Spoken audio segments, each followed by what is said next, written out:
¿Se estará escuchando? Claro, es que como dice que silencia todo, ya nadie puede responder. A ver.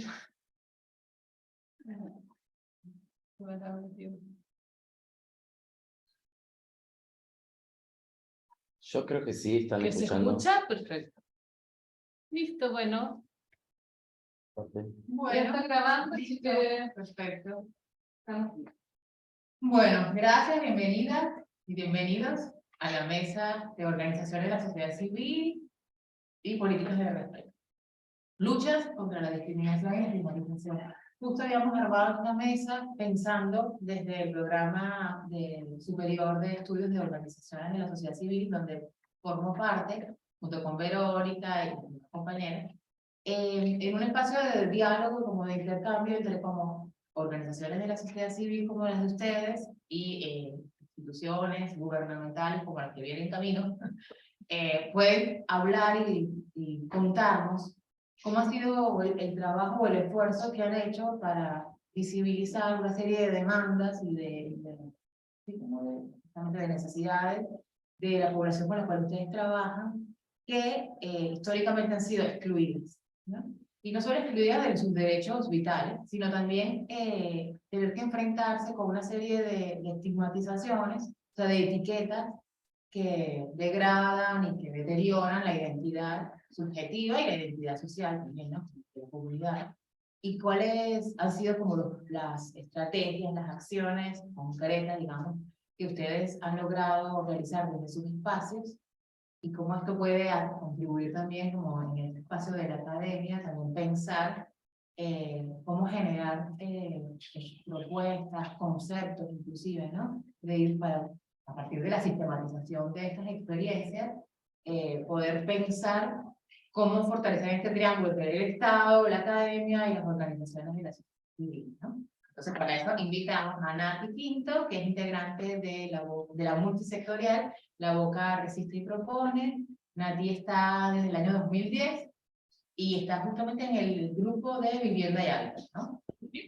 Y también tenemos a Francisco, perdón, justamente te cambié el nombre, el pronombre. Ah, y acaba de indicar Vanessa, muy bien.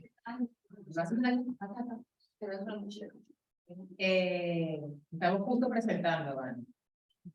Hola. Estamos presentando aquí a Francisco. Francisco es de la Asociación Civil La Mocha Celi, ¿no? Sí. Además es director de la asociación y del bachillerato popular La Mocha Celi.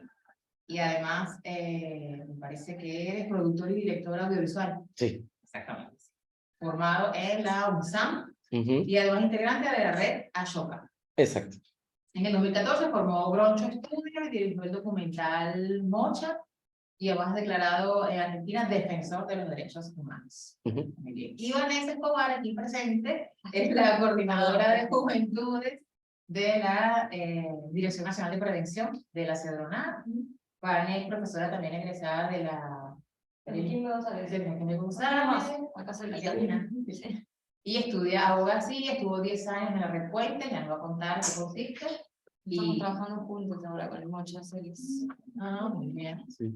Buenísimo. Bueno, si quieren empezamos con Francisco, después con Nati y terminamos con Francisco. Muy bien. Bueno, como bien dijiste, soy Francisco, soy director del Bachillerato Mocha Celis y presidente de la asociación que lleva el mismo nombre.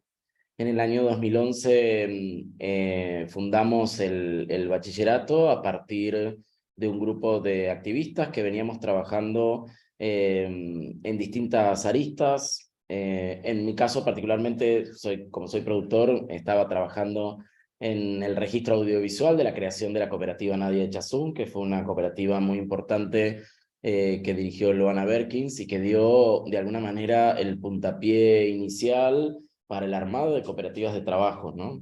En el marco de la discusión de pensar la ley de identidad de género, pensar en la ley de cupo laboral, pensar la eliminación de los edictos policiales, porque eso mucha gente quizás no lo sabe, pero hasta el año 2012 el Estado tenía en muchísimas provincias todavía vigentes los edictos policiales, que son artículos que permitían a la policía detener a las personas por las vestimentas, vestir las ropas del sexo opuesto, era una tipificación para detener a las personas y perseguirlas, porque de algún modo también la policía, a partir de eso, de esa situación de clandestinidad, de no reconocer las identidades, tenía la manera de, bueno, generar coimas, detener personas, armar causas.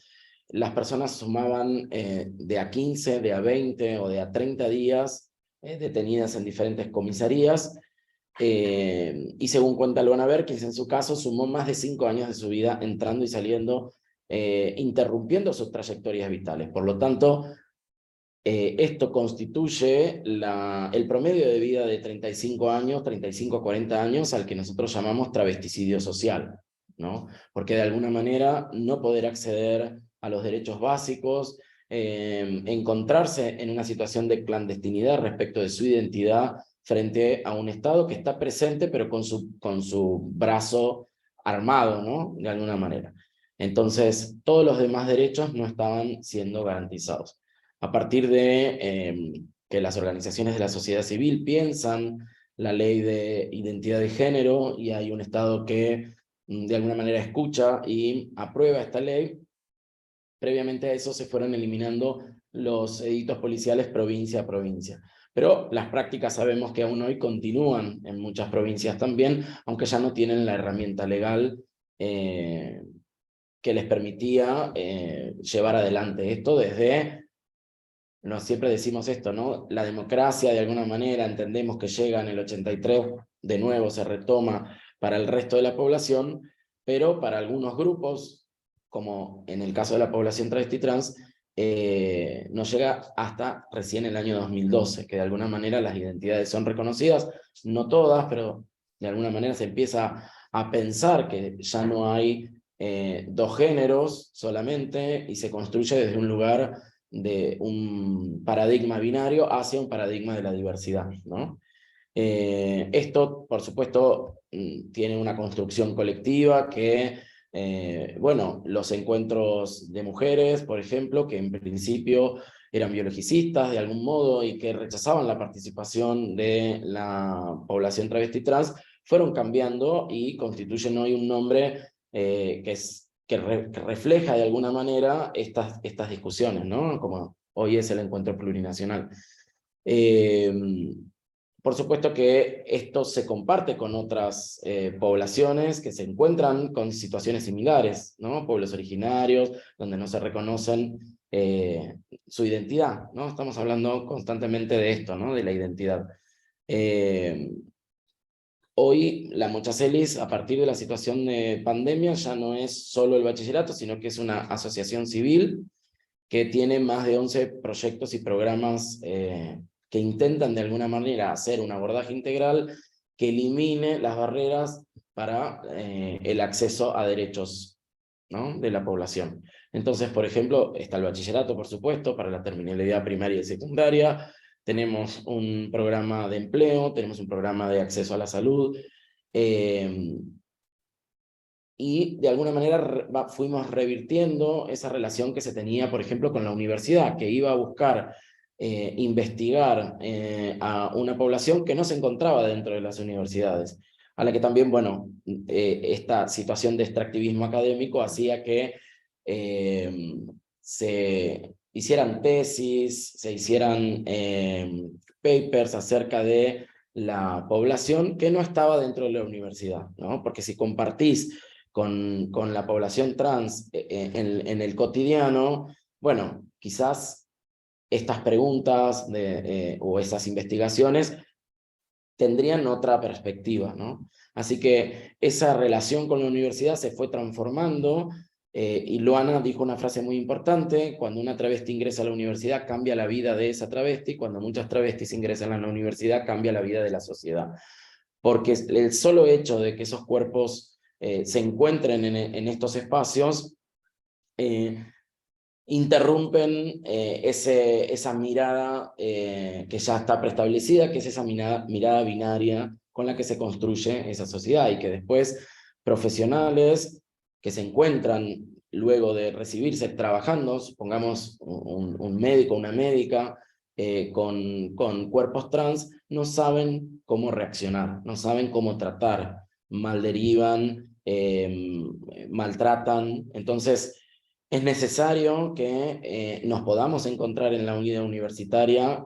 La educación es nuestro eje principal, y a partir de ahí el acceso a los derechos, porque siempre retomo a Luana porque fue una persona que fue muy importante para la creación del bachillerato, pero también tuvo incidencia en un montón de organizaciones y de la sociedad en general, porque su pensamiento hoy se va transformando en leyes, se va transformando en una manera de mirar el mundo, ¿no? Y esta frase que planteaba Luana también, de que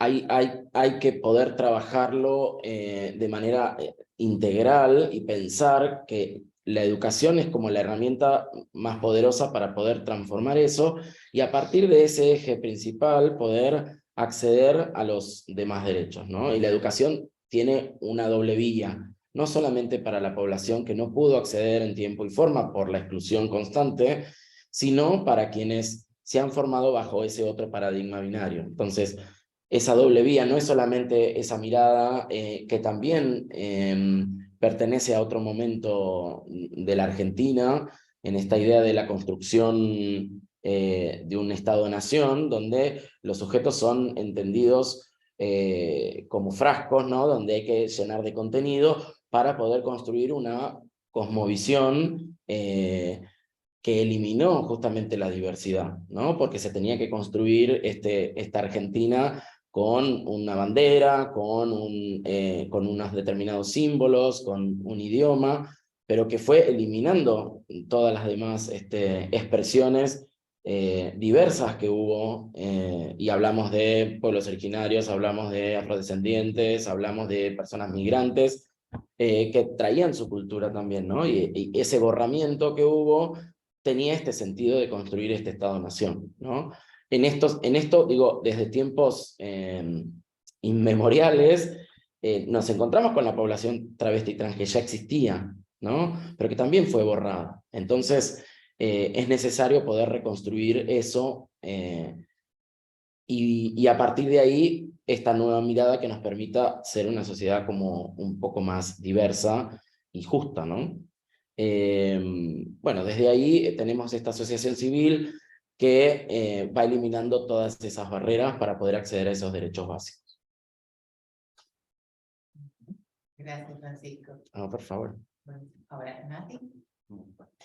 Bueno, soy Natalia Quinto, formo parte de la multisectorial La Boca Resiste y Propone.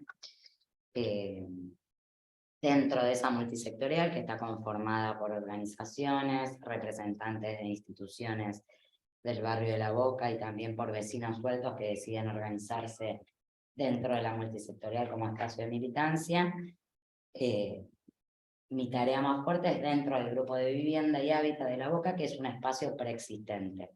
En el año 2010, a partir de una convocatoria, 2009, 2010 me sumo yo, a partir de una convocatoria que hacen las instituciones del barrio, las trabajadoras de los ESAC, los trabajadores de distintos programas del barrio, hacen una convocatoria abierta a organizaciones, a vecinos, detectando que el principal problema que ellos atendían en las distintas demandas que iban llegando a sus instituciones tenían que ver con la falta. Todos en algún momento estaban atravesadas por la problemática habitacional, y que esta problemática habitacional tenía como muchas aristas dentro del barrio. Entonces convocan a hacer un diagnóstico participativo y más adelante un festival para instalar esta cuestión, y ahí me sumo. La Boca Resiste y Propone, hoy esta comisión forma parte como una organización más dentro de La Boca Resiste y Propone, así empezó sumada a esta multisectorial y hoy es una comisión dentro de ese espacio. La Boca Resiste y Propone trabaja 3 grandes ejes: uno es vivienda y hábitat, otro es derechos humanos y violencia institucional, y otro es niñez y juventud. Esos son como los 3 grandes ejes de trabajo a partir de los que intentamos organizar la demanda en el territorio. Con respecto a las cuestiones de la estigmatización, parte de esta convocatoria tenía que ver con poder identificar, esta primera convocatoria, con poder identificar si este era un problema individual que atravesaban algunas familias o estábamos ante un problema que era de carácter colectivo. Había un desalojo, había otro desalojo, había una familia que vivía hacinada en un conventillo, 8 integrantes adentro de una pieza de 4x4, compartiendo baño con 16 familias, había temporadas de incendio, lo que nosotros llamamos temporadas de incendio, clausuras administrativas por peligro de derrumbe que terminaban en desalojos, pero esto parecía o se veía dentro de la comunidad como distintos hechos aislados, distintas situaciones que tenían que ver con problemas que atravesaba esa familia. Esa familia, en esto de la construcción social, de cómo somos o cómo nos catalogan las personas, eran familias que evidentemente no se esforzaron lo suficiente para poder satisfacer su derecho a la vivienda. Y hay toda una construcción social que nos hace creer o que intenta instalar esta cuestión de el enemigo interno, ¿no? La estigmatización, caratular al otro en un lugar. Incluso nos pasa hoy, ¿no? Tenemos compañeros que hacen protocolos o universidades que hacen estudios sobre casas de inquilinato, hoteles y casas ocupadas.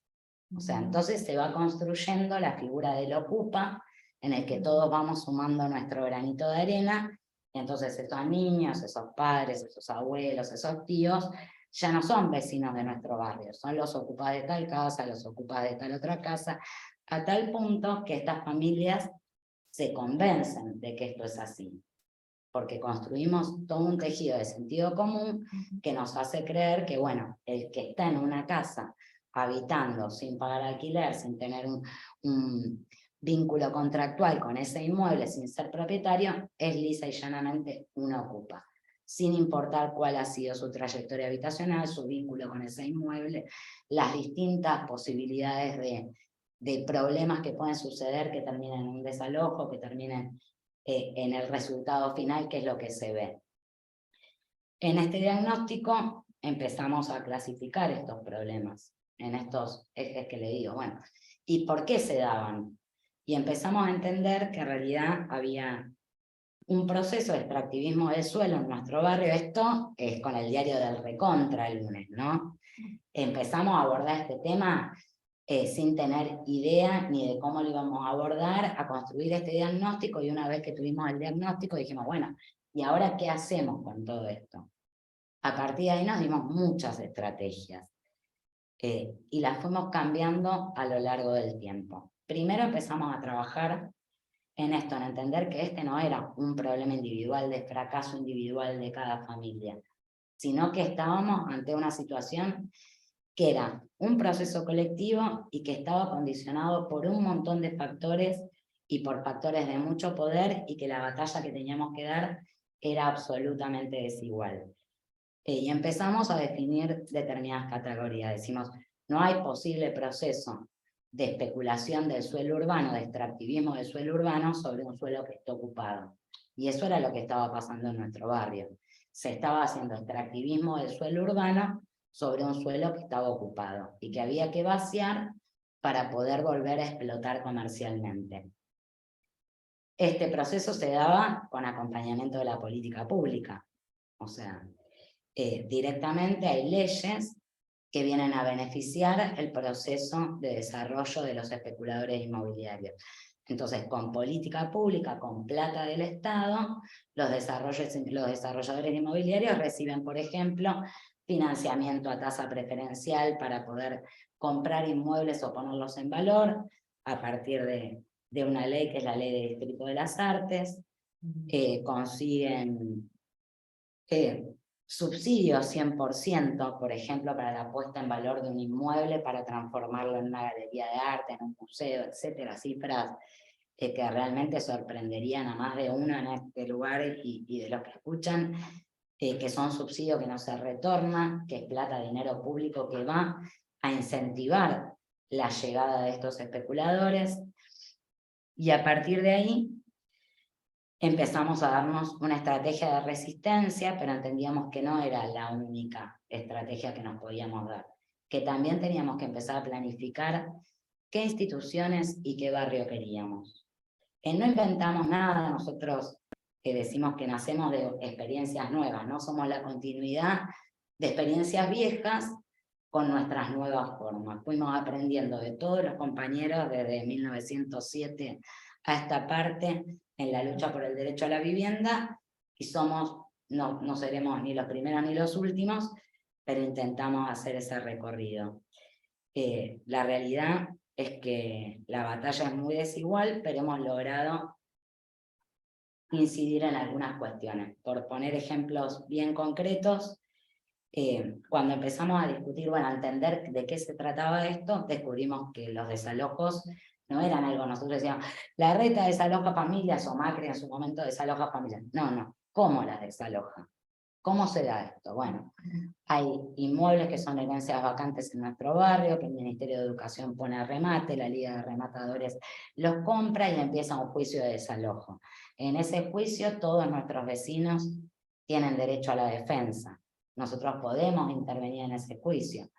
¿Qué elegimos? Elegimos la defensa pública oficial. ¿Por qué?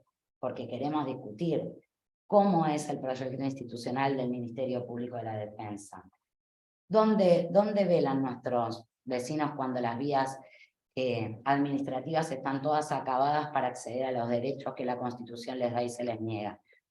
En el foro contencioso administrativo de la ciudad. Entonces nos empezamos a dar una estrategia conjunta. Es decir, bueno, queremos incidir en cómo se lleva adelante la defensa pública del Ministerio Público y del contencioso de la ciudad.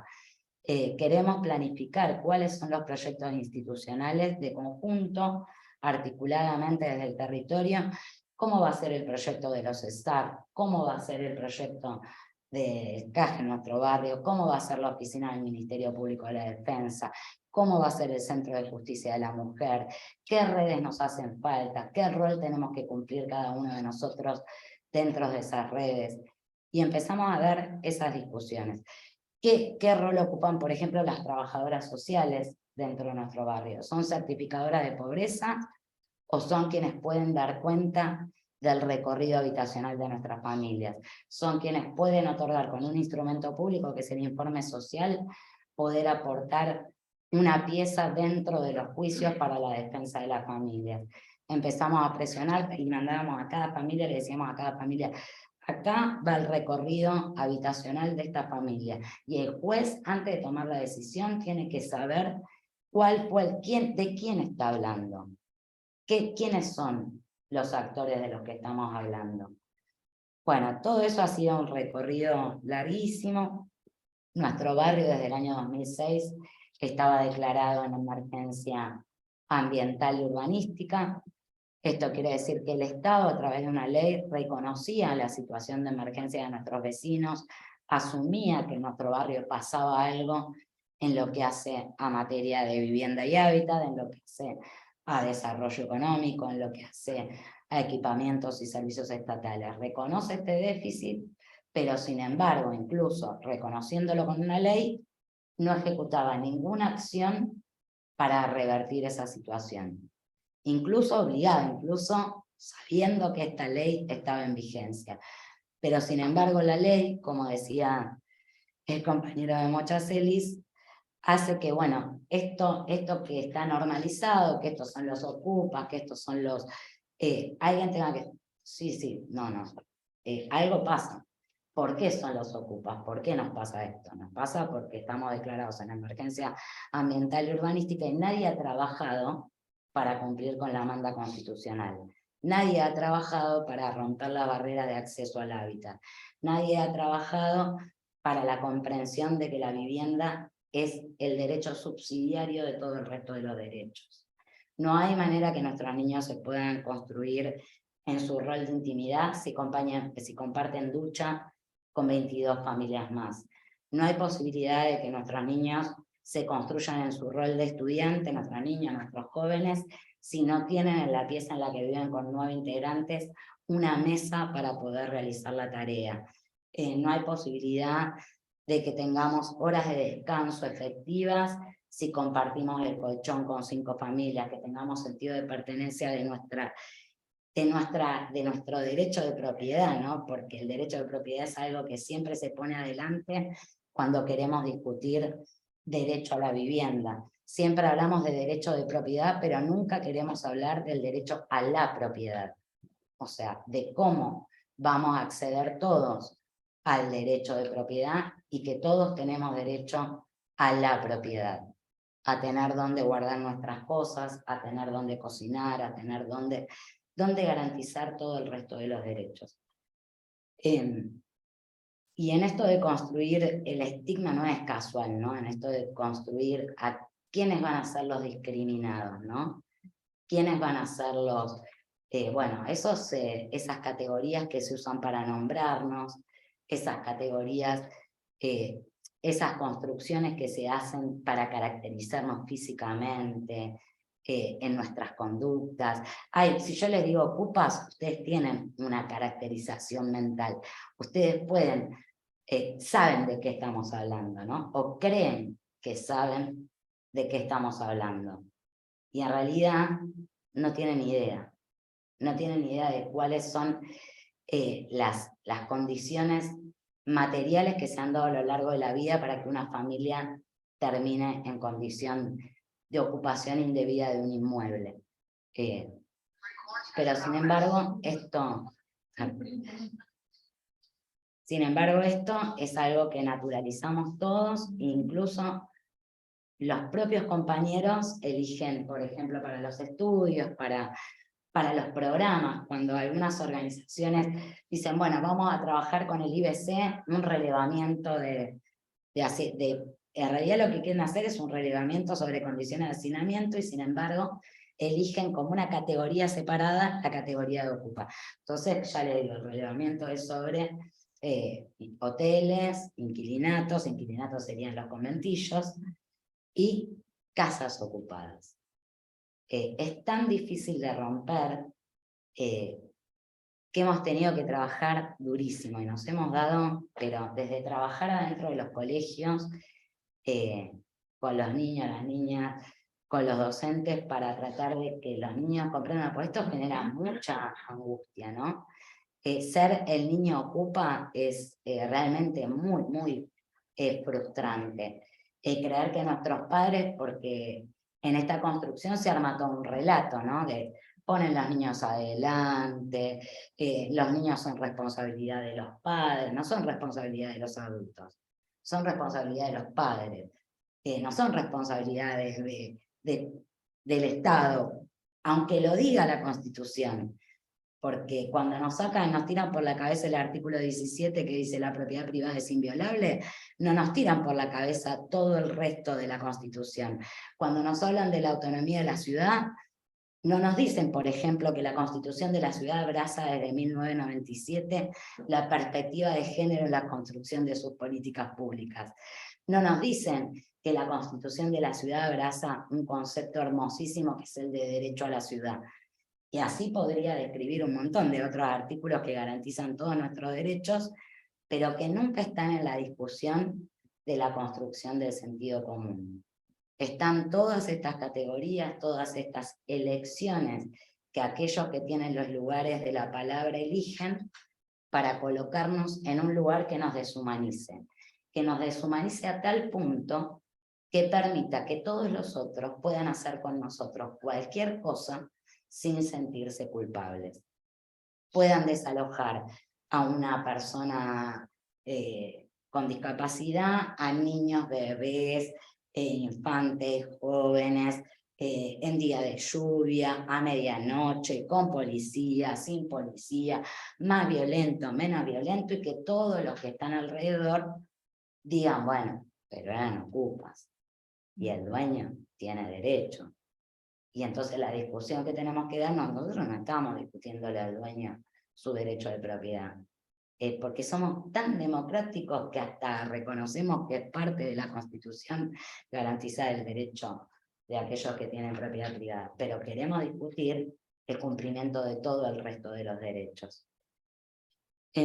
Hoy hemos llegado como a un punto de la lucha donde hemos logrado a partir de un amparo que hicimos en el año 2019 y que empezó a tomar curso firme este año, que era por el incumplimiento de la ley 2240, que es la que declara la emergencia, que el gobierno de la ciudad reconozca en ese expediente nuestro diagnóstico, que diga que nuestro barrio pasa por un proceso de gentrificación, que hay que modificar y alterar la política pública que se está llevando adelante y la distribución del fomento a los desarrolladores inmobiliarios, porque eso genera presión sobre el precio del suelo y expulsa a nuestros vecinos.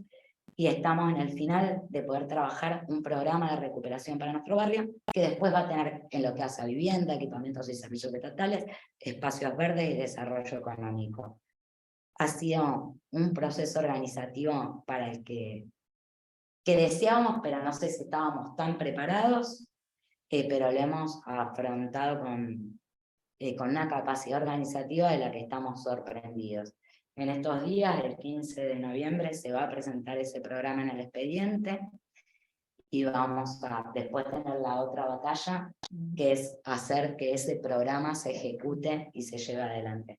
Pero bueno, creo que hemos podido dar pequeñas batallitas que nos permiten transformar esto. Hoy si le preguntamos a un niño, y voy a poner un caso de la escuela 14, de cuarto grado, qué es lo que pasa en el barrio, va a decir a su manera un poco de todo esto. O sea, y vas a ver que no importa cuánto su padre se esfuerce, si no logramos romper las barreras de acceso al hábitat, si no logramos romper las barreras de acceso al alquiler, si no generamos política pública realmente que contemple todas las variables de acceso al hábitat posibles y lo más diversas y completas posibles. Muchas gracias. No. Como muy buenas todo lo que has contado. Bueno, ahora Vanessa nos va a contar su experiencia desde la Cedronar. Bueno, me presento, yo soy Vanessa Escobar, estoy a cargo de la Coordinación de Juventudes dentro de la Dirección Nacional de Prevención y Cuidados de la Cedronar. La Cedronar, hago esta pequeña aclaración, sigue conservando como su acrónimo Cedronar, pero ya no es más, no significa más lo que significaba antes, que era como un nombre larguísimo y que incluía la cuestión de la lucha contra el narcotráfico dentro de sus siglas, sino que ahora es la Secretaría de Políticas Integrales sobre Drogas de la Nación Argentina. Vale esta aclaración decirla al principio porque es muy, o sea, el posicionamiento inicial, digamos, una de las ideas fuertes para poder pensar el consumo de drogas es que una cosa es una persona que consume algún tipo de sustancia psicoactiva y otra cosa muy distinta es el delito de narcotráfico.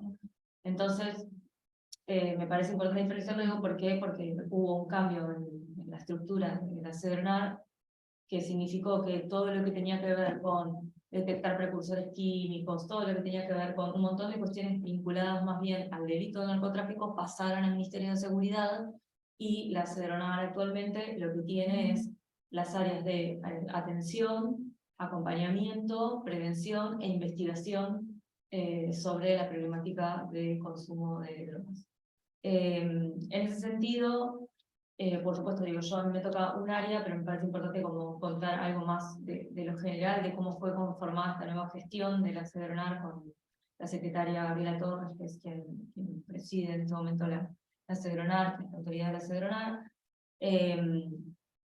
Nosotros llegamos a una Cedronar que estaba muy pensada primero de forma muy endógena y con acciones muy pequeñas, digamos que nunca, digo, recordemos que la Cedronar es un organismo nacional, además, no, digo, yo escuchaba las experiencias de los compañeros que hablaban mucho de la realidad de la ciudad de Buenos Aires, y efectivamente también, obviamente nos pasa que nos cruzamos también con la realidad de la ciudad de Buenos Aires, que no hay que dejar de decir que es la ciudad más rica del país, y que también faltan un montón de políticas, ¿no?, con respecto a un montón de cuestiones que tienen que ver con el tema de consumos, pero más allá de eso, en Nación, lo que intentamos trabajar es, en principio, que para nosotros la problemática de consumos de drogas, o los consumos en realidad, están enmarcados en el marco de una sociedad de consumo capitalista, desigual, patriarcal. Nosotros no podemos pensar que los consumos de sustancias psicoactivas se dan aislados de una sociedad en la que estamos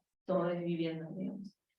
En ese sentido, esta sociedad consume un montón de cosas, que no son solo sustancias, y que además, hay algo en el sistema en el que vivimos de la efectividad y la inmediatez de lograr rápidamente una idea de mandato de felicidad que se logra mediante el consumo. Eso se repite también en el consumo de sustancias psicoactivas. Eso es importante decirlo, porque si no aparecen ciertas ideas respecto de las personas que consumen o las personas que tienen efectivamente un consumo problemático, que parece como si fueran seres que están como aparte de la realidad de todo el resto de la sociedad, ¿no? Y entonces aparecen conceptos como los adictos, los enfermos, los drogadictos, ¿no? Como que a nosotros nos parece que son sentidos, palabras que hay que sacar de nuestro lenguaje y que hay que poder pensarnos desde otro lugar.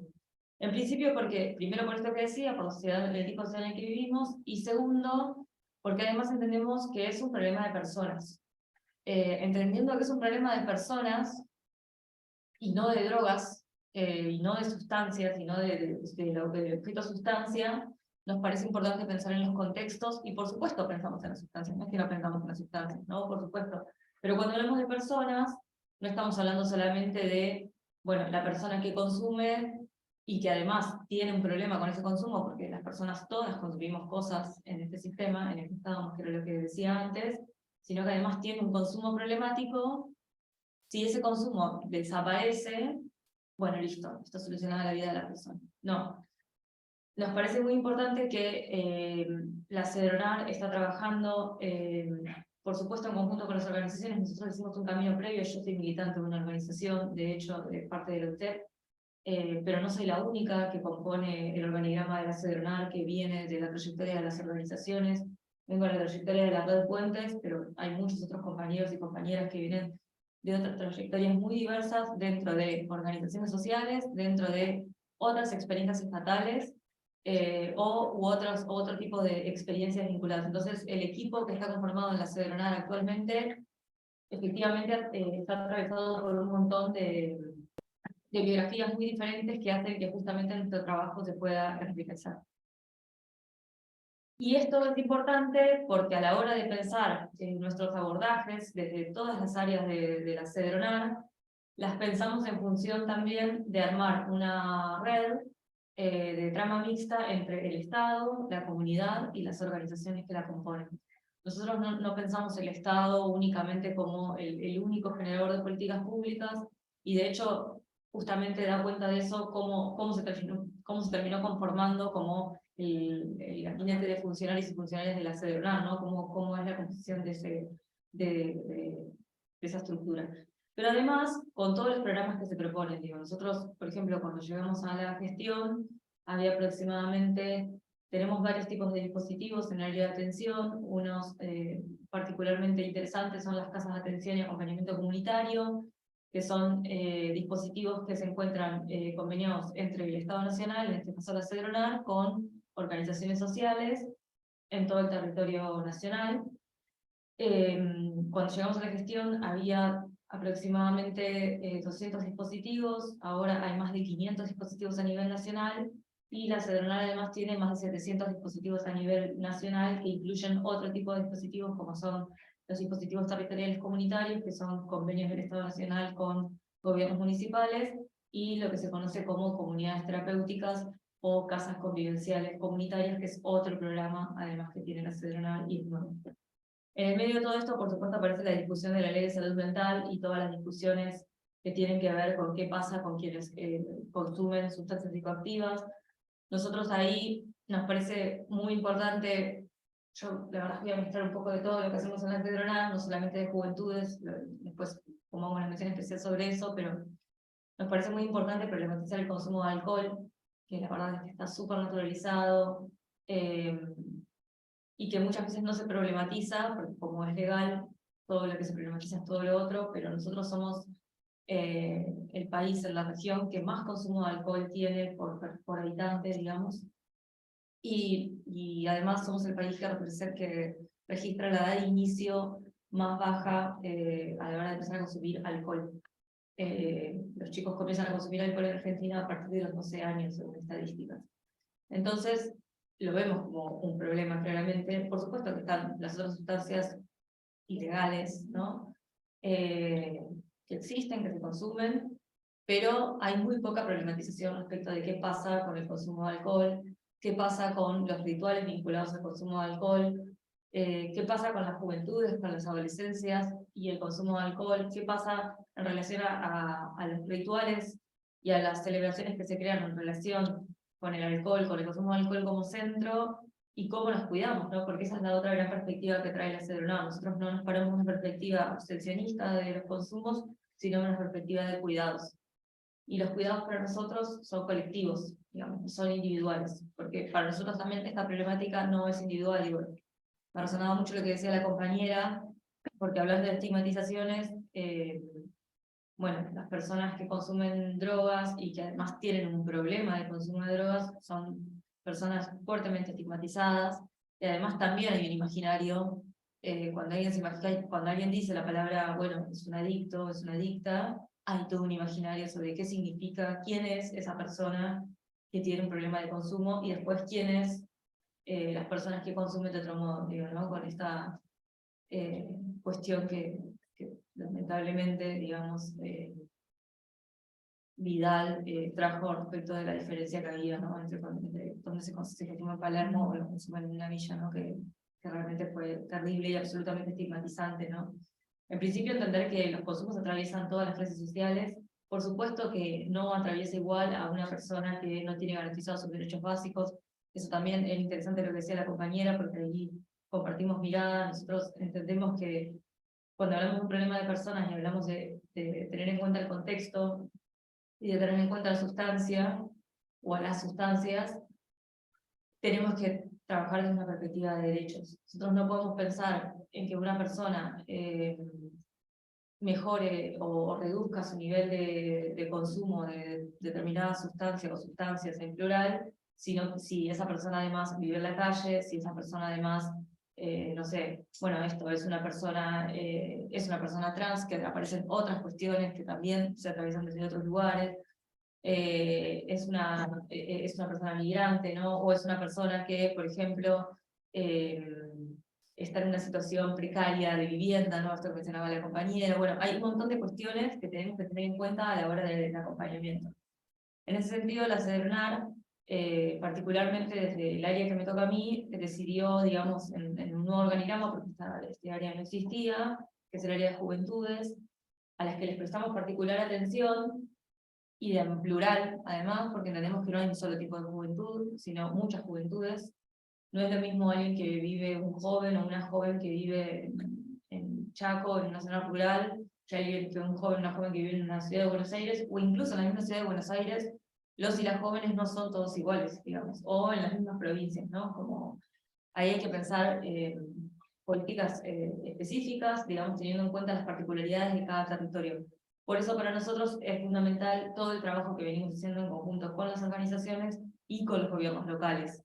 No hay modo de que un Estado nacional piense desde una oficina en Sarmiento y Florida las políticas nacionales para todo el país sin tener en cuenta lo federal, digamos, y sin tener en cuenta todo el trabajo enorme que vienen haciendo las organizaciones y que además aportan un montón a todo el material que ha generado la CEDRONAR, pero también a todo lo que se viene trabajando en los distintos dispositivos de atención, digamos. ¿Por qué digo esto? Digo porque hay desde prevención, hay desde trabajo hecho en función de pensar el ámbito educativo, pensar el ámbito laboral, y ahí trabajamos en conjunto con los sindicatos, y no trabajamos solo con los sindicatos como, por ejemplo, UOCRA, sino que también trabajamos con los sindicatos como LUTEP, considerando a los trabajadores y trabajadoras de la economía popular. Cuando hablamos del ámbito educativo, no hablamos solamente de los estudiantes, que eso también es un clásico en el tema de drogas, digamos, del abordaje de cómo se aborda el tema de drogas, que es, bueno, la charla para los chicos. Y los adultos desaparecen, digamos, ¿no? Como que nosotros siempre decimos, che, el mundo adulto también tiene que hacerse algunas preguntas. Y el mundo adulto, como decía la compañera, no es solamente la familia de quienes consumen, digamos, o de quienes tienen un problema de consumo. Eso también es otra de las cosas que se repite. Bueno, pero la madre, no sé si es nuestro caso, bueno, pero el padre, bueno, pero esta familia, bueno, pero cuando un pibe consume y tiene un problema de consumo, un montón de adultas que no estuvieron presentes mirando. No fue solamente la familia, también hubo un estado adulto, también hubo una escuela, también hubo un hospital por el que ese pibe pasó, hubo un montón de adultos que no pudieron registrar lo que ese pibe le pasaba, digamos, y que no son sobre la familia. Y en ese sentido, siempre decimos algo que nos parece interesante traer, que es que hay un montón de planteos y de debates que se están dando actualmente en relación a las niñeces, en relación a las juventudes, en relación a las adolescencias, a las niñeces protagonistas, a las adolescencias protagonistas, pero el mundo adulto sigue sin replantearse nada, digamos, y eso no solamente tiene que ver con el adultocentrismo, sino con que el mundo adulto sigue como adelante, digamos, ¿no? Como si no tuviera nada que preguntarse, pero quiere que las juventudes se interpelen, pero quiere que las adolescentes se piensen de otro modo, que las niñas se piensen de otro modo, o trae cuestiones que tienen que ver, bueno, los pibes hacen cualquier cosa, tienen malas juntas, que bueno, un montón de relatos en relación sobre todo al consumo, y las malas juntas son personas, digamos, son otros pibes y otras pibas, no es que son seres del espacio. Claro, seres exterior que se juntan con mi hijo, que puede y que no sé qué, y que entonces todo padre y toda madre podrían comentar lo mismo, digamos. Por eso nos parece que se trata de un problema que tenemos que poder abordar en su complejidad, que efectivamente desde la CEDRONAR nos encontramos abordando en conjunto con otros ministerios. Nosotros no trabajamos solos, así como trabajamos con organizaciones y trabajamos con estados locales, también nos interesa trabajar con otros ministerios, lo venimos haciendo. Eso nos parece fundamental, porque no hay modo de pensar una política de drogas si no pensamos en relación al Ministerio de Seguridad, no pensamos en relación al Ministerio de Salud Social, al Ministerio de Salud, al Ministerio de Educación, ¿no? Pusimos en pie de vuelta los lineamientos curriculares que se habían hecho justo antes de finalizar, antes de que el macrismo empiece su gestión en el 2015 y el macrismo dio de baja el programa directamente y desarmó todo el área que estaba vinculada a la educación a los lineamientos curriculares, pero hay lineamientos curriculares, así como hay de ESI, existen lineamientos curriculares para trabajar este tema en las escuelas, y esos lineamientos curriculares muchos son absolutamente desconocidos para todas las escuelas, entonces es importante que los trabajemos con el Ministerio de Educación. La verdad es que venimos haciendo un trabajo enorme desde la CEDRONAR, nos queda mucho trabajo, mucho desafío por delante, porque de verdad, y ustedes lo saben y lo han visto con el problema de los muertos por la cocaína alterada en Puerta 8, con lo que pasó con la comunidad de Tito Medina, con toda la discusión respecto de cómo se tiene que abordar la problemática, esta problemática en particular. Lo digo porque muchas veces hay que dar un debate muy grande que tiene que ver con lo comunitario, que tiene que ver con un abordaje que sea comunitario, que sea integral, que sea en conjunto con el territorio, y ese es el abordaje que estamos planteando desde el Estado como camino, digamos, junto con toda esta red que venía mencionando. ¿Por qué? Porque nos parece que sin eso no se puede armar una política pública efectiva que deje de estigmatizar, que deje de señalar, digamos, y que pueda poner como protagonistas también a quienes transitan estos procesos, porque también esa es una última cuestión que menciono, que es siempre la persona que consume y que tiene además un problema con el consumo, siempre es como alguien a quien se le bajan cosas, ¿no? Y se le dice cómo tiene que vivir su vida, como si la persona no pudiera decidir cómo quiere vivir su vida, qué quiere hacer con ella y en qué la podemos acompañar. Por eso nosotros hablamos de acompañamiento, hablamos de cuidados, hablamos de atención, no hablamos de asistencia, digamos, hablamos de prevención, y hablamos de estar presentes para poder acompañar procesos que son complejos y que hay que acompañarlos de forma colectiva. Eso. Bueno, a ver, muy interesante todo lo que plantean cada una desde su, ¿no? De su recorrido, de su experiencia, y tratando de hacer como una integración. Y planteando en esta pregunta que decía Nati sobre quiénes van a ser los discriminados y de qué manera, ¿no? Y cómo abonamos desde diferentes espacios en esa construcción de esa etiqueta, ¿no? Porto un diagnóstico, porto un color de piel, porto una identidad. Entonces, ahí veo como una triangulación entre esto que decías, Vanessa, sobre el contexto, la persona, es decir, cómo sería el abordaje, ¿no? El contexto de la persona y en el caso del consumo, bueno, la sustancia. Pero veo entonces el contexto de la persona y la vivienda, el contexto de la persona y la identidad, o sea, el reconocimiento. Al final está atravesado por una problemática de derechos que por un lado, si bien el Estado no está, o cuando estuvo en contra, más bien, del respeto por los derechos, pero además cuando está de manera, digamos, por ejemplo, en el área educativa, entonces hay que hacer un esfuerzo desde las organizaciones, desde las diferentes espacios también del gobierno, o inclusive desde las asociaciones civiles, como para avivar y agitar que se responda a lo que se supone que exige la ley, ¿no?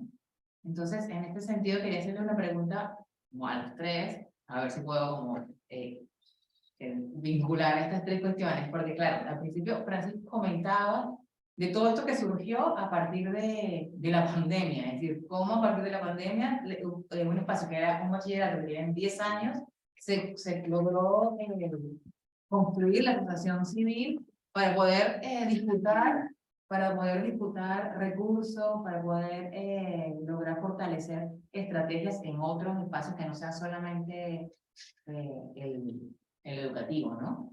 Tendría que ser esto.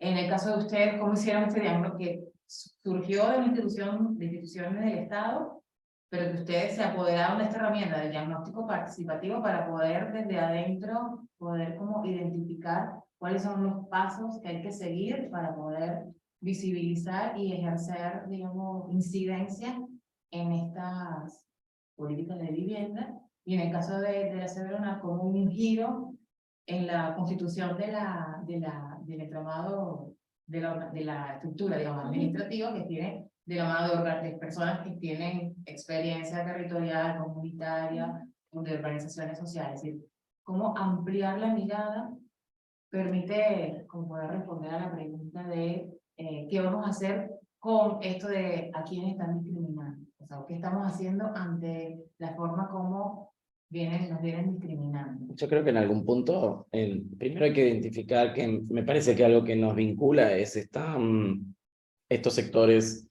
de poder que no lo quieren perder, ¿no? Y de algún modo reproducen la esclavitud en distintas situaciones y con distintos temas, pero reproducen esa situación de esclavitud y la construyen, ¿no? Digo, esta idea con el lenguaje nos pasa a las diversidades cuando ampliamos esa mirada, pero nos siguen llamando minorías, ¿no? Y de alguna manera hay esa representación de las supuestas mayorías que deben vivir de un determinado modo, pero bueno, me parece que hay un enlace ahí, o por lo menos puedo identificar este enlace de reproducción de esa esclavitud de quienes tienen y quieren conservar ese sector de poder, a través de la vivienda, con la estigmatización de determinadas personas que no tienen derecho a una vivienda digna y que, digo, el sistema capitalista de algún modo va constituyendo una capilaridad que después es difícil de desarmar, porque este concepto de ocupa, esta asociación directa criminal, una mirada criminal sobre las identidades travesti trans, sobre todo, con una asociación directa con la prostitución y la venta de drogas, ¿no? Digo, cansadas de ver titulares de narcotravestis, pero nadie piensa en cuáles son las condiciones justamente. Digo, la población trans vive con no garantizada la vivienda. La pandemia lo puso recontra de manifiesto porque su ingreso directo era a través de las zonas rojas, que también están establecidas en la ciudad y que a partir de la vivienda y de cómo no bajarle el precio, en Palermo, Godoy Cruz, que era la zona prostitucional en los años 90, constituyeron con esos vecinos y vecinas que compraban muy baratas las casas y después las querían poner en valor y tenían que eliminar a la población no deseada en esa zona. Y bueno, y la relación directa entre la prostitución y la población trans, solo por constituirse en esa identidad, era un sinónimo directo de prostitución, ¿no? No se podía pensar en otra posibilidad de ingreso. Más allá de la discusión trabajo sexual o situación de prostitución, digo, plantear o construir, digamos, esa idea de una travesti como sujeta delictiva, ¿no? Y por supuesto la relación con las drogas de la misma manera, digamos, hay alguien que financia, que produce, que genera y que estigmatiza, pero digo, hay toda una estructura que habilita esa situación, pero después cuando ya no sirve dentro del circuito, hay que eliminar, ¿no? La sociedad consume, como bien planteaba la compañera, pero no se hace cargo de eso y estigmatiza a un sector de la población que asocia directamente a la delincuencia, ¿no? Todo ese lenguaje se va construyendo por sectores de poder que tienen interés en apropiarse del territorio, en el caso que planteaba la compañera con la vivienda, pero también lo vemos con los incendios, con los humedales, en apropiarse de ese territorio, apropiarse de alguna manera toda esta estructura de venta, de consumo, los hoteles, hay una relación directa, yo lo pienso en la población travesti trans, que va a, tienen que alquilar, digamos, obligadamente porque no tiene acceso a la vivienda. La Ciudad de Buenos Aires pone cada vez más limitaciones, hay un subsidio habitacional, pero te piden el documento de quien te alquila, por ejemplo. Y después un circuito armado para la venta por los propios hoteles, ¿no? Que la ciudad también conoce esa situación y también, es dueña, quienes están en los sectores de poder son dueños de esos lugares que cobran más de 1.500 pesos por día para que viva una compañera que podría alquilarse su lugar, pero no tiene un trabajo registrado, no tiene manera de presentar una garantía. Entonces, como bien describía la situación la compañera, cobran un dineral para poder habitar un espacio que no está en condiciones, pero sin embargo se sostiene ese negocio. Para poder pagar esas sumas, los propios hoteles proveen de alguna manera la venta de las drogas, porque tenemos una cantidad de causas, una detrás de otra, cuando ese circuito se rompe a partir de las compañeras organizadas que denuncian esa situación de explotación a cielo abierto, ¿no? No tener un acceso te coloca en una situación de vulnerabilidad y al mismo tiempo de clandestinidad, porque esos contratos son de palabra. Cuando alguien quiere salirse de ese círculo y se va a vivir a otro hotel, entre los hoteles hablan, entonces vos no podés escapar, y ahí nos encontramos con, cuando se empieza a desarmar un poco ese circuito, hay operativos que encarcelan a las compañeras, están llenas las cárceles de compañeras trans por el delito de ley de drogas, ¿no? Pero nadie investiga todo ese recorrido que está detrás, ¿no? Entonces esa situación de clandestinidad pone en riesgo, pero hay alguien que lo construye, que construye esas palabras, esos símbolos. Nos pasó ayer, una compañera en una situación de riesgo, pasa a la policía y lo primero que hace es pedirle la documentación a la compañera y no a quien la estaba violentando, ¿no? Entonces, se construyen esas ideas de sujetos delictivos para eliminar en el momento que ya no son funcionales al circuito, porque quienes estén, les debe pasar a ustedes también, quienes paguen ese alquiler a situaciones, a precios desorbitantes, está todo bien. Cuando alguien empieza a reclamar su derecho a la vivienda de otro modo, se convierte directamente en una persona, un sujeto delictivo, ¿no? Un ocupa, alguien que de alguna manera hay que eliminar, viene todo este sistema organizado, con leyes, con un poder judicial que justamente venimos planteando esa transformación de ese poder judicial que tenga que tener otra mirada, pero digo, sentencia a quien está en una situación desfavorable y no piensa en todo su recorrido previo, ¿no? Y sobre todo, esto, bueno, ¿dónde nos van a ubicar, no? En esta planificación estratégica que sí hacen los otros, en la que se logran poner de acuerdo, y cuando digo es como, bueno, determinado sector, ¿no? Que es el que ocupa esos lugares de poder. ¿Dónde va a sostener esto? Bueno, lo va a sostener acá, mientras esto le sea redituable. Va a permitir que en la calle Godoy Cruz, durante años, se ejerza la prostitución todos los días, todas las noches, porque hay clientes, y eso va a formar parte de una planificación a largo plazo. Y entonces, en la devaluación del precio del suelo, la zona se vuelve peligrosa, en la Boca van a permitir que se armen que se degrade el suelo urbano, que venga uno, lo compre a precio ruin, como ha pasado en Palermo con toda la zona de Godoy Cruz, donde estaban en los viñedos, los lugares de acopio, y así podemos dar como caracterizaciones que no son, que después cuando miramos en lo finito, no son solamente acá. O sea, estos procesos no se dan solamente acá. El enemigo construido, el otro, puesto como un otro, como otredad dentro de la construcción de sentido común, es acá en la ciudad de Buenos Aires para los ocupa, para la población travesti, trans, y te puedo nombrar en esa categoría un montón, es Sí. en todos lados, en lugares más, en lugares menos, en lugares hay más probos en la discusión, y se pueden dar otro tipo de discusiones con los adictos de Ushuaia a La Quiaca, con sus características territoriales en cada lugar, cómo se va a dar esa caracterización. Es cuando quiere discutir Lewy las tierras de la Patagonia, los mapuches, cuando quiere discutir,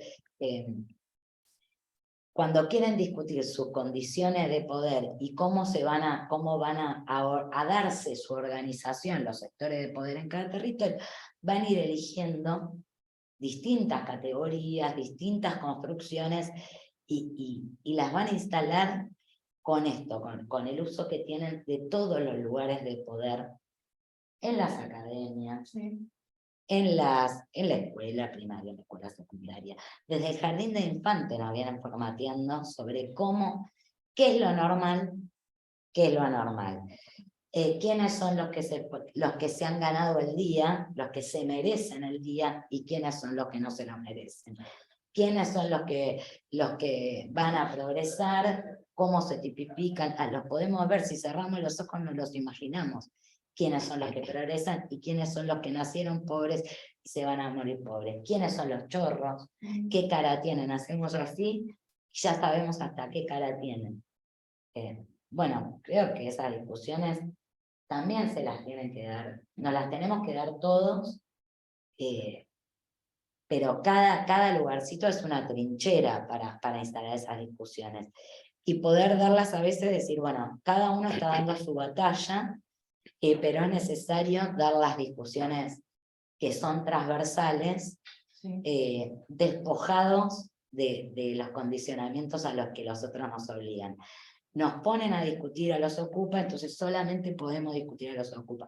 Nos ponen a discutir los derechos de los ocupa, nos ponen a discutir los derechos de los drogadictos, nos ponen a discutir los derechos de los compañeros travestis trans, y no nos permiten proyectar de conjunto nuestras propias categorías, nuestras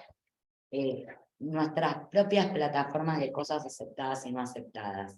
No sé si se entiende, pero nos fragmentan en las discusiones porque ellos tienen tal capacidad organizativa que tienen un paneo del todo. Ellos están viendo cómo te van a liquidar acá. Tienen 200 años de organización, o sea, 500 años de organización. Nos ganan en todo.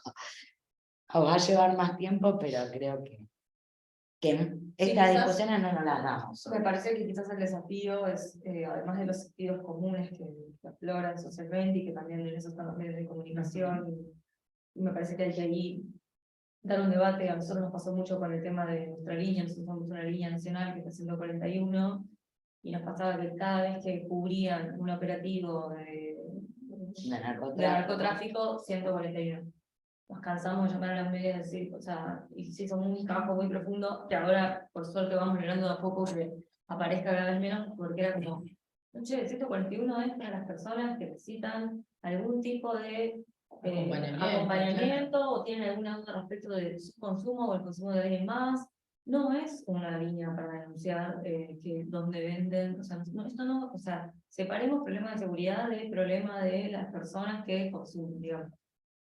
Y en ese sentido me parece que el gran desafío es poder pensar, por eso nosotros estamos como elaborando mucho esa idea, los feminismos la han traído muy fuerte, que es la idea de los cuidados, porque me parece que finalmente eso es lo que atraviesa las distintas experiencias que a quienes estamos ocupando el Estado nos interesa como debatir, y a quienes están en las organizaciones en el territorio también, porque digo, yo estoy convencida y por conocer poco o mucho de distintas trayectorias, y por ser yo misma una militante, y por ver como el laburo que me tocó, también el desafío que implicó para muchos militantes ingresar al Estado, que nunca habíamos estado antes, y era como, bueno, ¿y ahora qué hacemos? Porque antes estábamos como del otro lado y ahora estamos adentro, ¿no?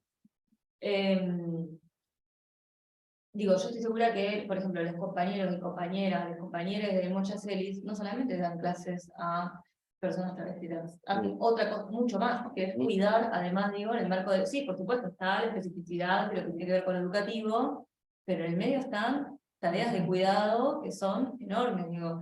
Los compañeros y compañeras de La Boca Resiste y Propone, cuando dan la discusión sobre la vivienda, no es que dicen, bueno, listo, si tienen vivienda todos, ya está, nosotros desaparecemos, nos vamos a mi casa, no sé, listo, se terminó. O desde cada una de las organizaciones que en su momento dimos el debate y que después podemos estar en el Estado dando otro debate desde otro lugar respecto de los consumos, no es que se termina ahí lo que hacemos. Es bueno, listo, fuiste derivado a la CACTA y listo, nos olvidamos. O sea, es como cuando va a esa institución, hay un lugar que lo cuida, lo contiene, donde se puede bañar. Digo, vos llegás a la Cedronar y digo, antes no pasaba eso. O sea, vos entrabas a la recepción y los vidrios rompían cada 2 por 3, los vidrios de la Cedronar en piedrazos, porque estaban esperando un montón de tiempo. Bueno, ahora llegás y bueno, puedes comer algo, puedes tomar algo, estamos armando las duchas para que te puedan dar una ducha antes de ingresar a una comunidad.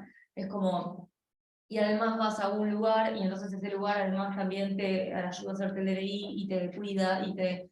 Entonces, y también, no sé, si necesitas el subsidio habitacional, te ayuda con eso, y si estás en otra provincia y tenés que ver no sé qué, o si necesitas laburo porque ya estás en otro momento, bueno, vemos con qué cooperativa de trabajo articulamos, porque esa también es una discusión importante en el mundo de hoy, la que tiene que ver con el trabajo, no es la de este panel, pero sí la que tiene que ver con el mundo del trabajo, que es que efectivamente este sistema no va a integrar a más personas, sino que al contrario está dejando cada vez a más personas afuera por la tecnificación de la mano de obra y por un montón de otras cuestiones que tienen que ver con este sistema que es capitalista, que además no le interesa incluir, y mucho menos a las trabas, a quienes no tienen dónde vivir, a los que consumen, a los que viven en la calle, o sea, a los que están en cana, no sé, a un montón de sectores de la población que, o sea, menos que menos está interesado en incluir. Entonces, me parece que el debate más grande es el de los cuidados, es el desafío de poder pensar otras formas de relacionarnos para poder construir otro tipo de sistema. Es la discusión, por supuesto, que tampoco compete a este panel, pero que está atravesándonos todo el tiempo, que es la discusión del cuidado de la tierra, digamos, del lugar donde vivimos, que en este lugar vivimos todos, poderosos y no poderosos, y hay que dar esa discusión también. Me parece que hay una discusión muy fuerte que nos atraviesa a todos, que es la discusión de los cuidados y de un sistema de cuidados como modo de resistencia a una sociedad que todo el tiempo está dejando fuera a un montón de gente. Una última pregunta de mi parte, después vemos si ustedes, por supuesto, quieren conversar, que me preocupa digamos, por lo que me toca en mi participación en el mundo académico, es que ustedes plantean que primero la relación muchas veces que se da entre la población con la que trabajan y la academia es de extractivismo académico, por una parte, y eso lamentablemente lo sabemos, pero aún sigue, digamos, se mantiene en las condiciones más o menos igual. Y lo otro es que ciertamente legitimamos las etiquetas que se supone queremos deconstruir o analizar cuando partimos, por ejemplo, o sea, nos pasa mucho desde la sociología o de las ciencias sociales en general, arrancar con esto que planteaba Nati de, bueno, los modos, los tipos de propiedad habitacional, ¿no? Entonces, propiedad privada, alquiler, ocupado. Es como la categoría que viene a priori cuando uno va a hacer una investigación sobre hábitat, ¿no? Por ejemplo. O esta cuestión que es súper, que a pesar de la ley de salud mental que ya tiene más de 10 años, todavía en las universidades se trabaja con la categoría adicto, ¿no? Como una cuestión que tiene que ver con casi la naturaleza biológica, que es lo que nos planteabas tú también, Francisco, de como que hay todavía, hay una... Las minorías. Las minorías, es decir, las minorías, inclusive desde el feminismo también se da esta discusión eterna de cómo podemos ser minorías y, claro, sí, somos un montón, exactamente. Entonces,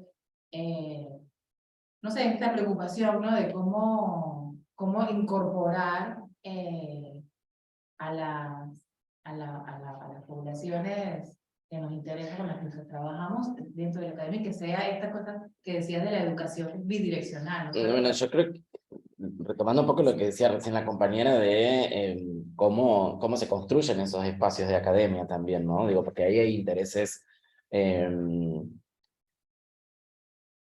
digo, que están puestos en juego, ¿no? Hábitos y campus, un poco así, ¿no? Esta idea de ir desde las universidades construyendo eso, después en relación con todos los otros sectores de poder. Yo no sé si todas las personas quieren acceder a estos espacios, pero sí, muchas veces las universidades deslegitiman otros espacios de saber, ¿no? Entonces, digo, esto un poco es herencia del positivismo. Entonces, tenemos que estar dispuestos también a desarmar esas construcciones. Yo creo que bueno, la mocha se arma un poco a través de todos esos saberes que no estaban dentro de la universidad, o de hecho, un montón de personas haciendo su tesis, citando a Marlene Guayar o a Luana Berkins, y la propia academia diciendo, esas no son citas, porque no escribieron nada. No, entonces, no son voces autorizadas, son saberes sueltos, pero que no tienen ninguna legitimidad dentro de... Digo, no puedes citar porque no es autora o no es... Digo, entonces hay que poder poner esas cuestiones en discusión. El saber popular muchas veces no está legitimado dentro de los espacios de las universidades. Y eso es lo que después se va a investigar, porque de eso también se nutre, ¿no? Y lo transforma después en un saber autorizado. Pero bueno, digo, un poco esa discusión hay que darla, hay que reconocerla. Quienes tuvimos la posibilidad también de pasar por espacios educativos, muchas veces nos permite problematizarlo, pero bueno, es una dicotomía, hay que trabajar. Yo no conozco, o sea, las universidades solamente las conozco de haber ido a dar charlas en las que me invitan, donde soy más o menos el objeto de observación. Un poco más, un poco menos, a veces con cierta lejanía, a veces como que te jerarquizan y a veces ya te das cuenta que sos el cupo cubro, como digo yo, el cupo negro, el cupo femenino y el objeto de observación. Te cubro todos los cupos en una sola persona. En una sola persona. Entonces, con eso. Y sabés que nos pasó algo muy loco, ¿no? En el año 2017 nosotros viajamos al Tribunal Internacional de Desalojos a Venecia, Italia. Entonces estábamos arma, que era para nosotros un desafío que ni te explico. Todo el barrio vendía rifa, todo para pagar el pasaje, era una responsabilidad. Entonces empezamos ahí recién nos dimos cuenta que no teníamos sistematizado nada de nuestro trayecto como organización. No teníamos nosotros desde que nos constituimos hasta ahora recibimos residentes de trabajo social, todas las carreras en algún momento estudian educación física y no sé cómo vienen a hacer el trabajo de tesis a la boca recién te propone. trabajo social, sociología, arquitectura, lo que se te ocurra. Pero nosotros como espacio no teníamos tiempo de sistematizar nuestras prácticas. Entonces, viste, empezamos a buscar todo lo que teníamos suelto por la nube. Y ahí empezamos a encontrar un paper, la boca resiste profundo, las ocupaciones, encontramos hasta versiones taquigráficas de nuestras reuniones. Y hay un día, revisando todo eso, nos dimos cuenta que alguien que asistía en estas prácticas de hacer la investigación nos había grabado literalmente sin consultarnos. Y entonces encontramos, yo me llamaba Pepita, ponele, no me acuerdo qué nombre me habían puesto, pero uno ya más o menos sabe la pavada que dice, y que repite así como, entonces va a decir, esa es mi frase. O sea, esa soy yo. O sea, y éramos todos NN, pero eran nuestras palabras.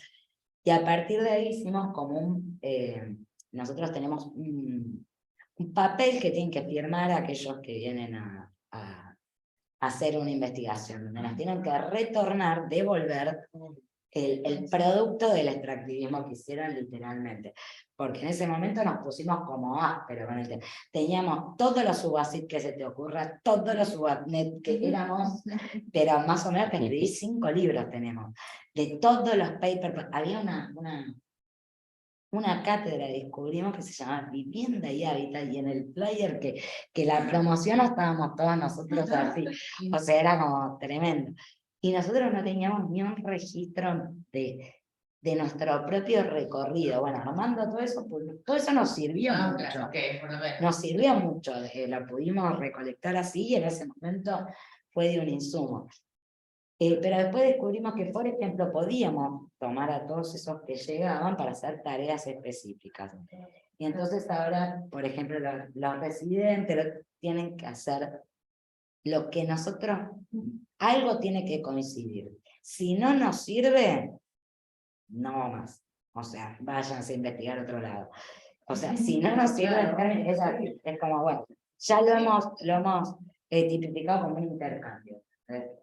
No podemos dar siempre ser el conejillo de India y después ni siquiera leer qué se dice de nosotros. O sea, sin que ni nuestros vecinos puedan leer qué se dice de ellos, qué se piensa de ellos, nos teorizan, incluso mucho nos serviría, pero nada, hemos llegado como a ese nivel, donde tiene que haber retorno o no hay nada. Me comentaba una estudiante de trabajo social de la UBA que decía que, claro, sí, que tenemos. Y con la Mocha Serie también. Hicimos informe social. Hicimos un poco lo mismo en ese proceso, ¿no? Como que venían todos los días, aparecía una estudiante nueva y alguien que soy periodista, estoy investigando, entonces nos obstaculizaba todo el proceso de trabajo. Entonces decidieron hacer los estudiantes con el centro de estudiantes relatos en primera persona, entonces una vez por mes toda la gente podía venir y se hacían esos relatos en primera persona,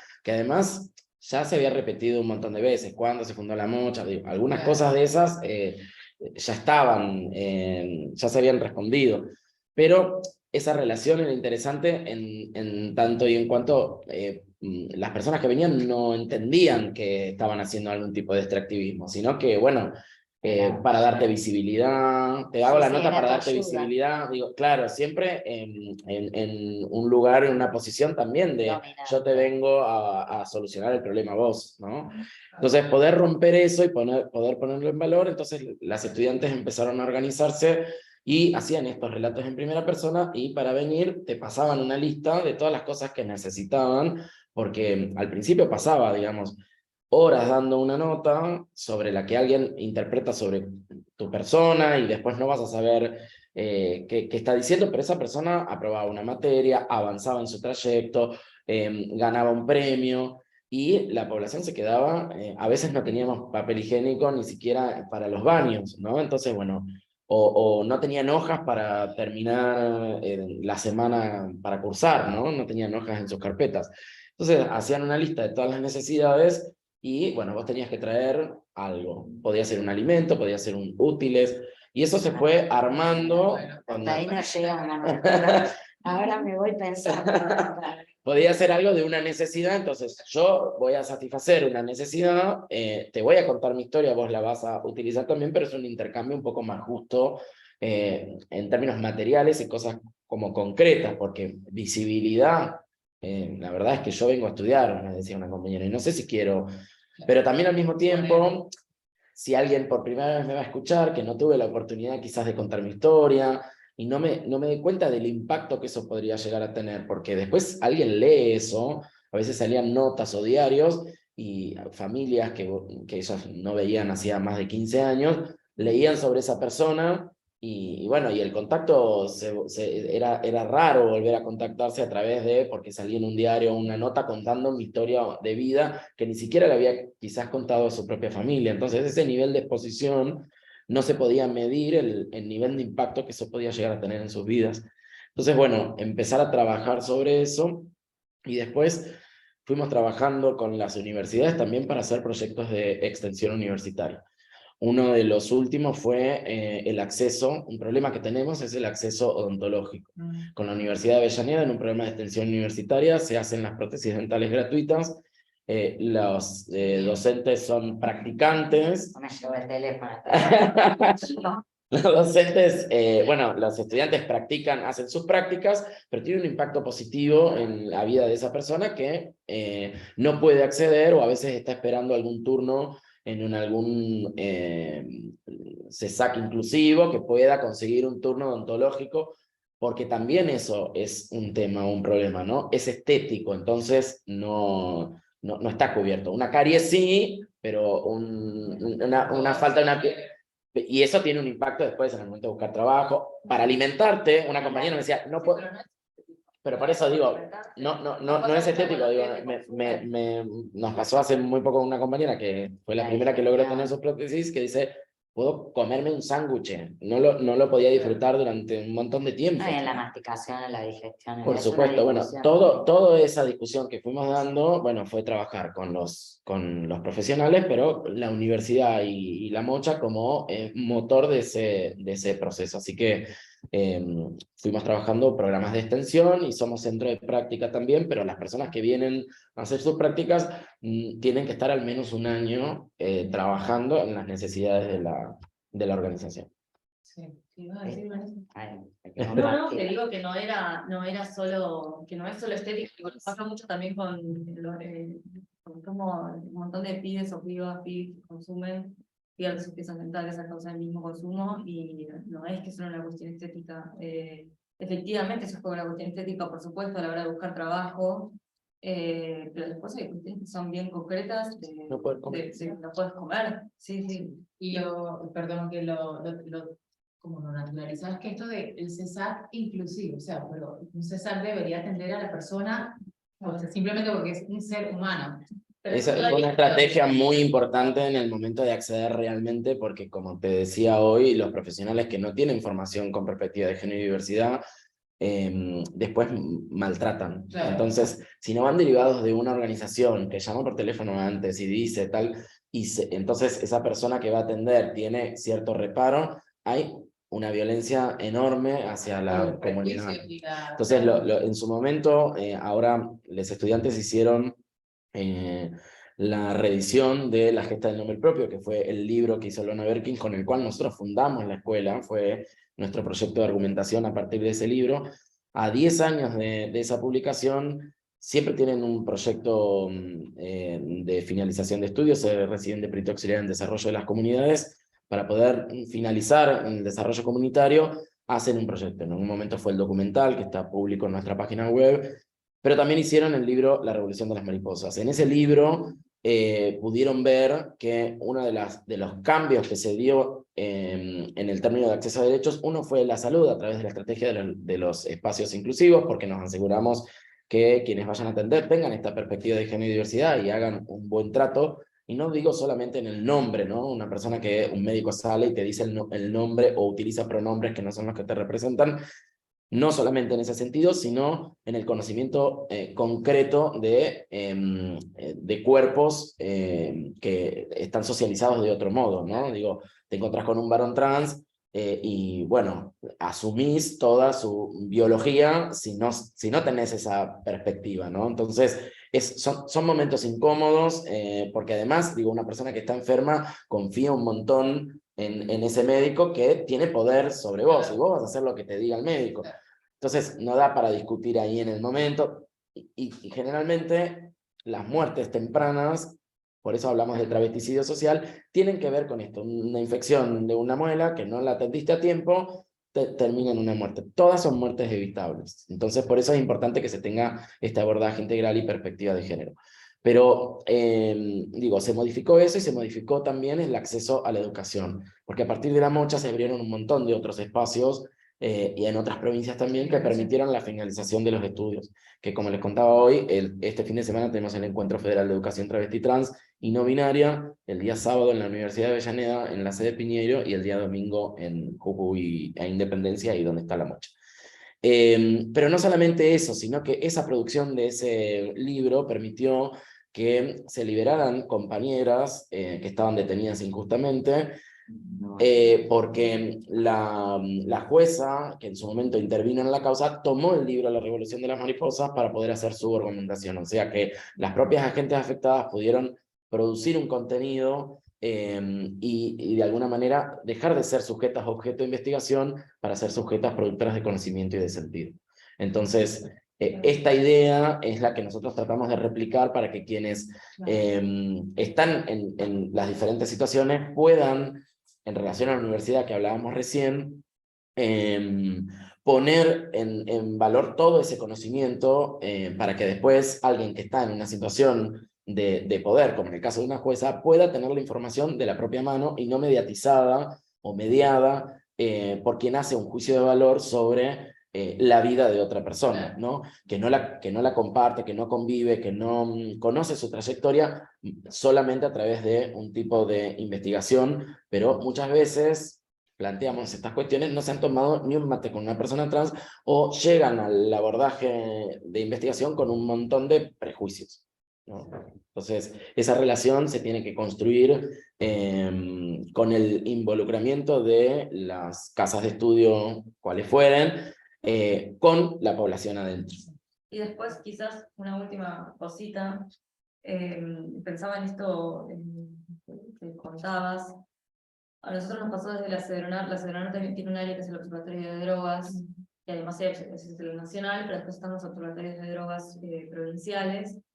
Y nos pasaba mucho que, claro, cuando llegamos nos encontrábamos con datos que era, bueno, en el último año, ¿consumiste alguna vez alcohol?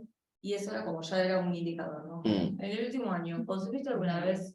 Bueno, todas estas cuestiones. Y dijimos, che, no, nosotros hay que crear instrumentos nuevos, porque nosotros queremos medir otra cosa. Queremos medir, si nosotros decimos que el abordaje comunitario es eficiente, que efectivamente representa un cambio de vida en las personas, y que efectivamente no solamente o sea, no solamente tenemos que pararnos sobre el paradigma claramente abstencionista, digamos, de que la persona deja de consumir y automáticamente modifica su vida.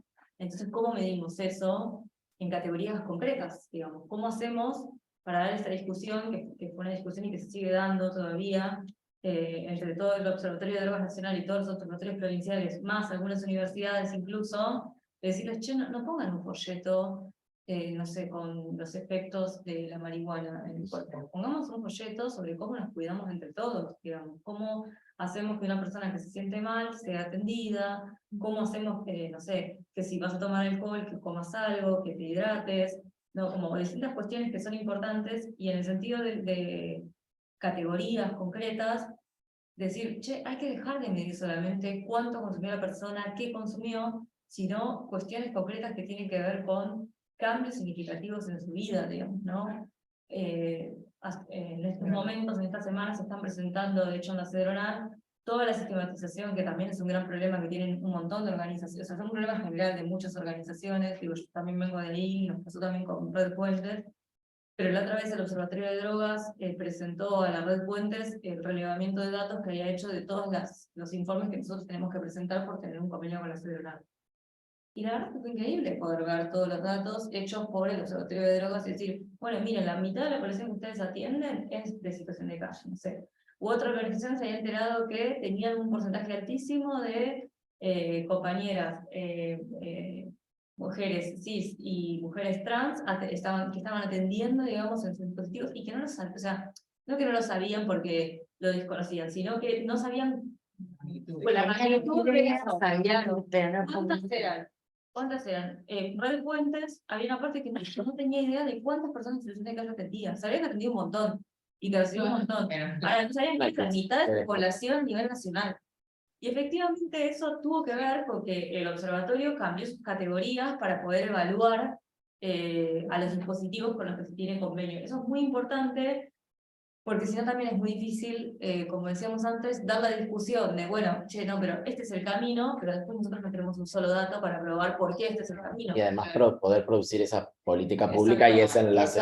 Eso es clave. Nosotros para poder presentar este amparo tuvimos que probar todo lo que decía. Sí, claro, por supuesto. Y para poder probar, viste, siempre el que está disminuido, viste, se para cualquiera y dice, esto es así, porque lo dijo el profesor, porque lo dijo el abogado, porque lo dijo. Nosotros tenemos que probar que esto es así. Claro. Bueno, la construcción de la prueba, de lo que hoy fue la prueba y lo que nosotros decimos ahora está acreditado, es esto. Toda esa información que vagaba, que estaba, bueno, poder ordenarla. Sistematizarla, Y, claro. y en eso sí es real que la academia, cuando nosotros logramos definir ciertas pautas, nos ayudó. A ordenar, digamos. A ordenar todo eso Claro. que Según sabíamos dice. así. Bueno, somos ¿cuántos desalojos son? Un montón. Claro. 200. Ahora yo te puedo decir, acompañamos y ahí empezamos a ponerle dimensión. Acompañamos hoy 276 causas de desalojo. Y desde que empezamos en 2017 a sistematizarlo, 2016, que nos empezamos a dar cuenta, empezamos a ponerle, bueno, estos son familias, tantas familias expulsadas, tantos juicios de desalojo, tantos van a suceder este mes, tantos son niños, tantos son discapacitados, tantos entran dentro de esta categorías que le permiten ver que esto es un problema mucho más complejo. Y que permite además de poder ver del dato, se convierte el dato de la información y de la información en acción, porque la acción es concreta y que puede uno. Bueno, muchísimas gracias, de verdad. Felicitaciones por el trabajo espectacular que hacen con sus compañeras y compañeros, además dentro de las organizaciones en las que están, dentro del Estado. Y bueno, gracias por venir, de verdad estoy muy contenta y me llevo muchas cosas para pensar, porque mi tesis es justamente sobre estigmatización socioterritorial. Los voy a estar visitando. Estoy haciendo Sí. ¿Cómo? Porque está no sé si recordamos siempre esto de, hay que darle voz a las personas tienen Ya voz, tenemos, o sea, gracias, pero las personas tienen voz, lo que hay que hacer es poder, claro, sí, exactamente, no, amplificar esas voces, darle a ellas que ellos mismos puedan tomar el control y el poder y poder amplificar esas voces, ¿no? Bueno, muchísimas gracias. No sé si finalmente ustedes querían hacer un comentario, pero ya que nos mandan a salir del aula. Nos pasamos de... No sé si alguien Muchas gracias. comentó algo. No, una persona sobre estuvo muy productivo todo. Muy bien. Así que bueno, después igual esta grabación la vamos a subir a YouTube, así que va a estar disponible, sí. Muchas gracias.